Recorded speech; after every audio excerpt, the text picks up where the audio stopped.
Assalamualaikum warahmatullahi wabarakatuh.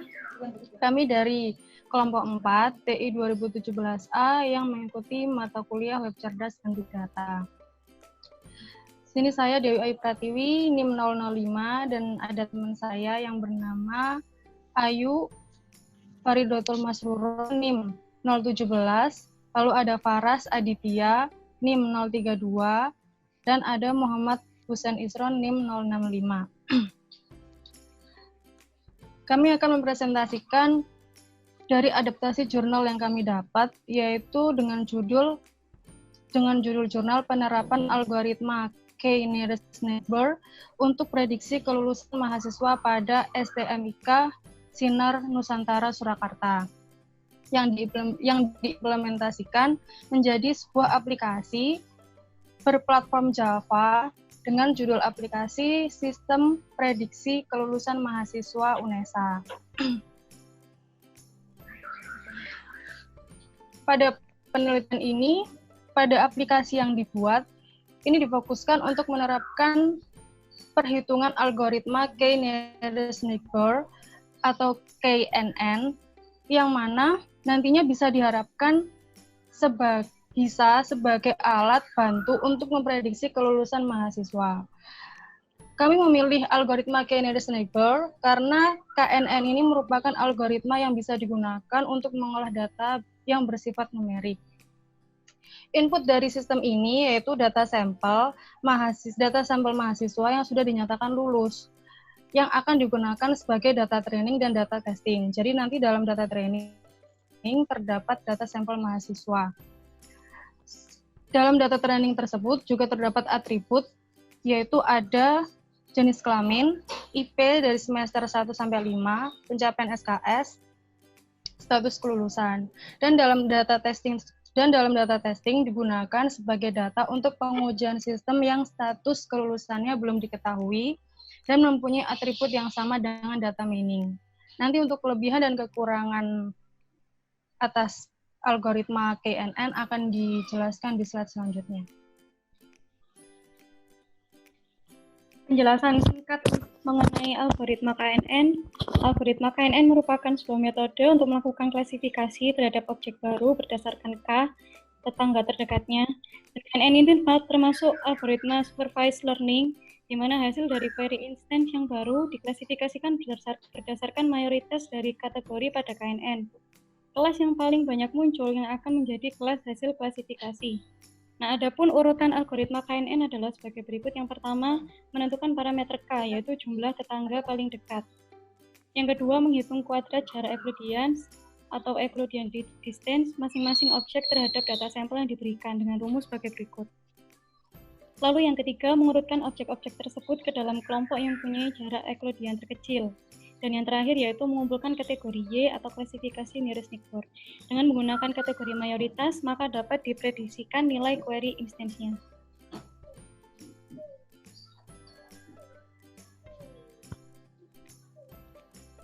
Selanjutnya, dalam aplikasi sistem prediksi kelulusan mahasiswa UNESA ini, pengguna akan menginputkan IP sementara dari semester 1 sampai 5. Kemudian akan diolah berdasarkan data training yang sudah tersedia pada database. Contoh inputan penggunanya, misalkan IP semester 1, 3, semester 2, 2,5, semester 3, 3,2, semester 4, 2,9, dan semester 5, 3, dengan perhitungan rumus sebagai berikut. Dilakukan perhitungan Euclidean dari data pertama hingga data terakhir pada database. Nilai K yang digunakan adalah 5. Dari perhitungan diurutkan nilai Euclidean terkecil kemudian diklasifikasikan berdasarkan nilai kemunculan terbanyak.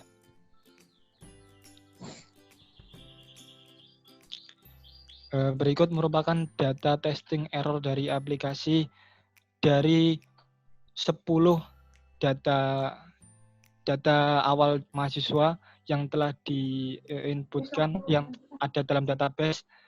Ada 3 yang kurang sesuai dengan hasilnya. Jadi akurasi data yang didapatkan dari aplikasi adalah dengan rumus sebagai berikut: jumlah data benar dikurangi jumlah data salah dibagi jumlah data, sama dengan 7 dibagi 10 kali 100% sama dengan 70%. Jadi tingkat akurasi data dalam testing error aplikasi ini sekitar 70%. Selanjutnya, untuk menu utama aplikasi, yakni yang pertama yaitu menampilkan data training, menampilkan data dari database, yakni data IP mahasiswa, data IP mahasiswa selama 5 semester. Dan dalam hal ini data yang digunakan adalah 50 data. Lalu selanjutnya, data yang digunakan ini adalah data inputan dari pengguna, lalu akan diklasifikasikan apakah lulusnya tepat waktu atau tidak. Nah, untuk data testing ini nanti sebagai pengujian data yang akan dimasukkan, mulai dari nama, NIM, IP semester 1 sampai semester 5, yang ini sudah kami revisi di aplikasi menjadi sampai semester 5. Lalu akan diberikan prediksi apakah mahasiswa tersebut akan lulus tepat waktu atau tidak.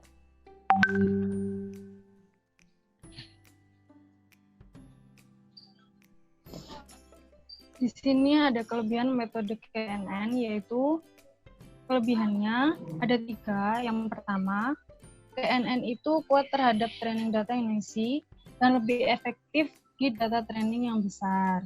Dan yang kedua, sederhana, mudah dipahami dan mudah diimplementasikan. Dan yang ketiga, dapat menghasilkan data yang lebih akurat.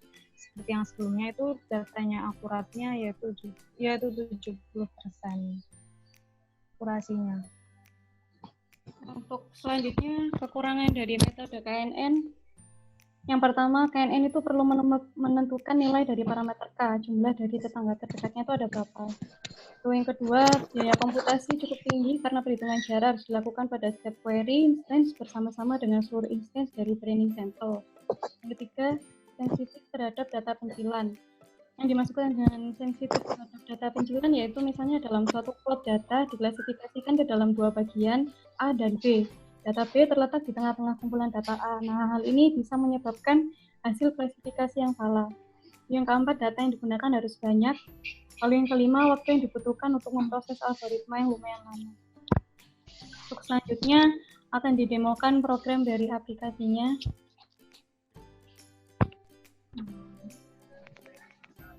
Jadi, untuk selanjutnya ini adalah menampilkan source code dari aplikasi yang sudah kami buat. Secara gambaran, desainnya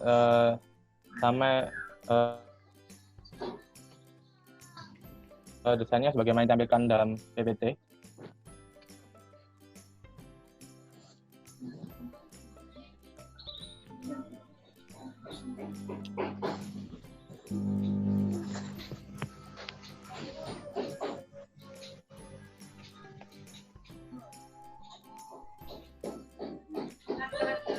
Jadi tampilannya tidak akan jauh beda. Lalu untuk selanjutnya ini adalah yang pertama adalah form login. Jadi form login ini kami sambungkan dengan database untuk memperoleh user dan password dari database. Jadi bisa dapat dilihat di sini kita membuat connection ke dalam database. Yang mana apabila gagal akan ada dialog mengenai gagal koneksi. Lalu mengecekkan login. Apabila kita mengosongkan salah satu form username atau password, itu akan mendapatkan pesan. Lalu selanjutnya untuk pengecekan akan disesuaikan dengan database. Dalam hal ini kami memasang password dan username-nya bernama admin dan password admin. Lalu Untuk pengoneksian dengan database, di sini kami ada dua file Java. Yang pertama ini untuk koneksi dengan database training. Hampir sama, cara koneksinya juga sama. Di sini kami menggunakan MySQL. Lalu yang selanjutnya juga sama. Lalu selanjutnya kita masuk ke form utamanya, yaitu form tab. Karena kita banyak berurusan dengan database, jadi sebagian isi source code-nya juga mengenai koneksi dengan database. Jadi semua pure terkoneksi dengan database. Jadi di sini kita mempunyai kolom yang pertama NIM, nama, IPK semester 1, semester 2, sampai semester 5. Lalu ada kolom tepat waktu, sebagaimana ditampilkan di contoh tabel yang sebelum di PPT. Jadi untuk pengambilan dari data dari database, kita menggunakan perintah select from training. Lalu selanjutnya nanti akan diambil record dari database yang akan menampilkan NIM, maksud saya database dengan atribut NIM sampai atribut tepat waktu. Jadi apabila nanti database gagal ditampilkan, maka database akan memberikan pesan mengenai gagal ditampilkan. Lalu untuk bagian source code ini adalah bagian source code dari action atau tindakan yang diambil apabila sebuah button diklik. Jadi di sini ada button home untuk home, ada button home apabila ditekan, apabila diklik. Lalu ada bagian tabel training, dan semua hampir sama. Tapi secara garis besar intinya adalah di sini yaitu tombol button OK, yang berarti tombol itu akan melakukan tindakan proses perhitungan terhadap data yang telah dimasukkan mulai dari nama, NIM, dari nilai IPK 1 semester 1 sampai semester 5. Di sini proses get text atau mengambil inputan data dari semester 1 sampai 5. Lalu akan ada penyesuaian atau inisialisasi baru dari tabel yang sudah ada. Sama juga NIM, hanya saja di sini ada tambahan nilai Euclidean yang sebagai perhitungan. Lalu tabel akan melakukan penyesuaian dengan tabel database di MySQL. Nah, lalu selanjutnya ada function try, atau itu mengambil data dari database. Jadi di sini dia mengambil data dari database atau proses perhitungan. Ya ini mulai men-select NIM, nama sampai tepat atau tidak, lalu akan ada perhitungan yang sesuai dengan rumus Euclidean tadi, yakni semester 1 ditambah semester 1 lalu dikuadratkan, lalu ditambah dengan nilai-nilai lainnya yang sama sampai semester 5, dan kemudian ada proses penghitungan K dengan di sini kita menggunakan K5. Lalu selanjutnya mengambil record dari database dan menampilkannya juga sama. Jadi kita get string, get double dari tabel dengan atribut NIM sampai semester 5. Di sini ada proses perhitungan tadi. Lalu ada get double untuk hasil atau hasil dari perhitungan tadi. Atau lebih tepatnya hasil dari database yang sudah ada. Lalu mengenai tepat waktunya. Lalu selanjutnya, ketika penyesuaian atau perhitungan tadi telah menghasilkan sesuatu, menghasilkan tepat atau tidak, dia akan dimasukkan ke dalam if ini.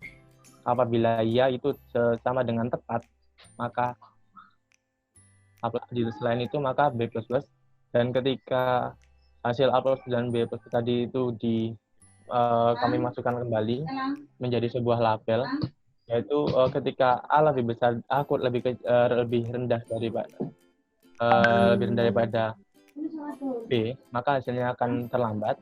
Lalu untuk hasil selain itu, maka hasilnya akan tepat waktu. Lalu selain itu hanya pengecualian ketika database tidak terkoneksi, maka akan muncul pesan gagal ditampilkan. Mungkin untuk source code hanya itu yang bisa disampaikan. Kalau ini hanya untuk tombol reset, jadi tombol reset ini hanya untuk menghilangkan atau mengosongkan form yang udah terisi tadi menjadi kosong kembali. Nah, lalu untuk ini hanya bagian ini adalah koneksi untuk dengan database, dan untuk bagian bawah ini hanya sebagai penentuan warna panel dan indikator, istilahnya hanya tampilan saja. Selebihnya hanya itu untuk bagian dari source code yang kami ada. Ini untuk selanjutnya akan ada penjelasan mengenai database.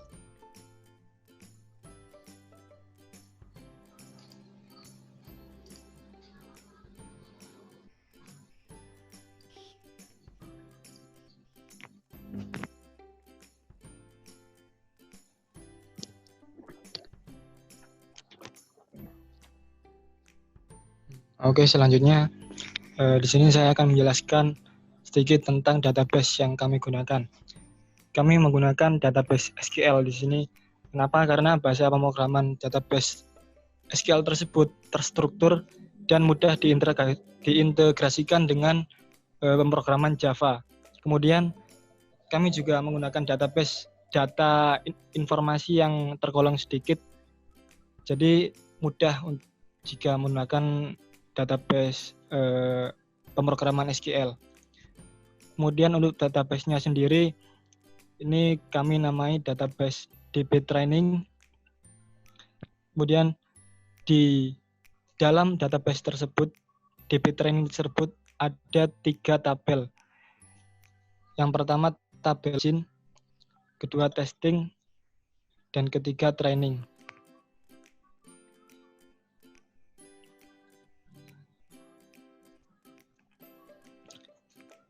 Nah, di dalam tabel login ini ada akun untuk dimasukkan ke dalam aplikasi. Dalam hal ini ada username dan password, admin dan admin. Passwordnya admin. Kemudian di tabel testing ini ada database statis. Jadi bentuk record akan tetapi kosong, yang nantinya akan diisi sebagai data testing dalam aplikasi SPK tersebut. Kemudian yang terakhir ada data training. Nah, dalam data training di sini akan memenuhi dari semua kolom-kolom yang ada di data testing tersebut. Ada name dengan format integer, kemudian nama dengan char, semester 1 dengan double di sini, kemudian semester 2 juga double sampai semester 5.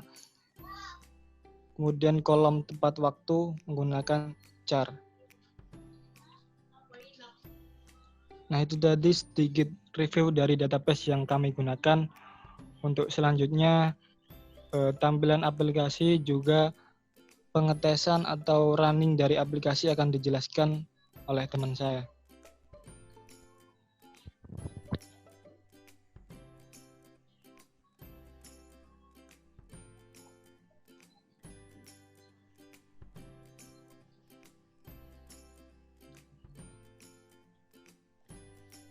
Jadi kami akan coba jalankan dulu.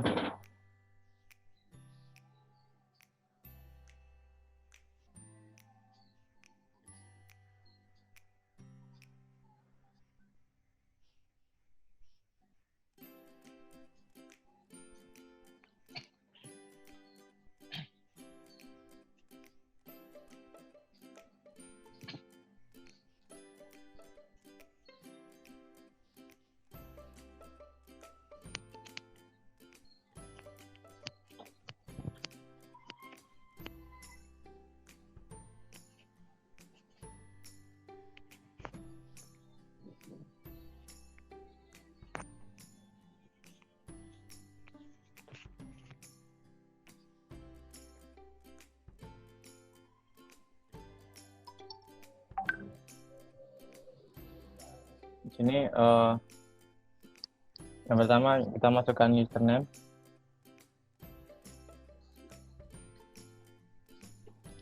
Lalu passwordnya.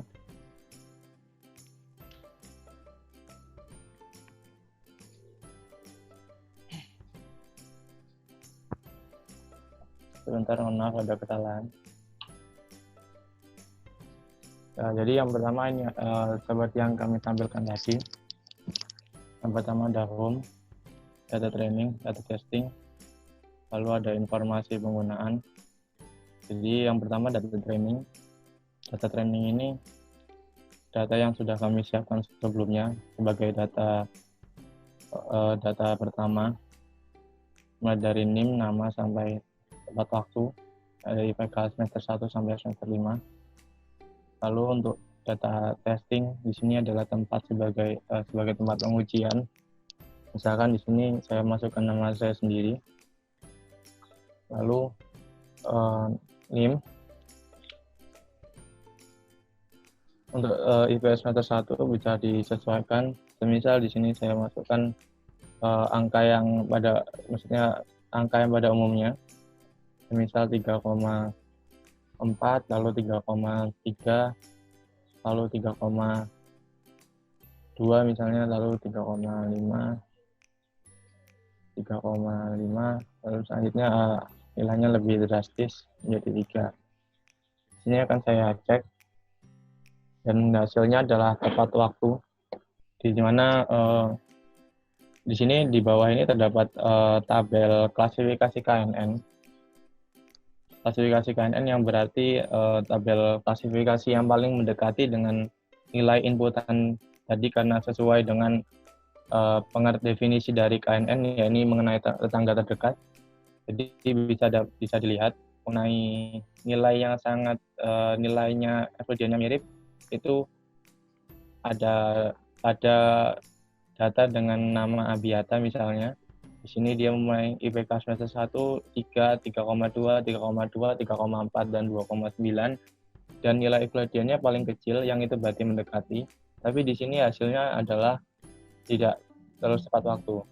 Tetapi di data-data lainnya, itu menghasilkan ya atau lebih tepat waktu. Meskipun datanya memang lebih bervariasi. Tapi karena memang banyaknya data itu tadi mengatakan tepat waktu, maka hasilnya akan tepat waktu. Lalu di sini akan saya riset kembali. Kita coba untuk pengujian dengan nilai IPK yang lebih rendah. Misalnya di sini adalah 2,2 atau lalu 2,5, lalu 2,3, lalu 2,7, lalu misalnya sini 2,8. Maka kita akan cek hasilnya. Di sini hasilnya adalah terlambat, di mana hasil tabelnya yang paling mendekati yaitu mulai dari dengan yang paling mendekati nilai Euclidean-nya adalah 1. Memang bisa dimaklumi karena memang data yang ada memang tidak mencakup nilai di bawah ini mungkin. Jadi itu mungkin salah satu sedikit kekurangan. Di sini yang paling dekat adalah 1, dan hasilnya juga ada tidak semua. Lalu bagaimana dengan semisal hasilnya adalah hasil yang paling tinggi?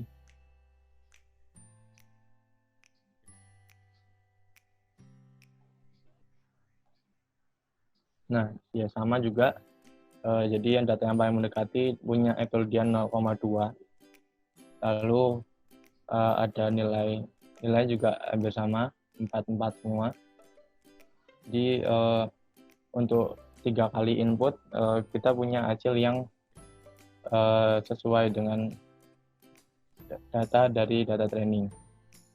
Mungkin untuk demo aplikasi hanya itu saja yang bisa kami sampaikan.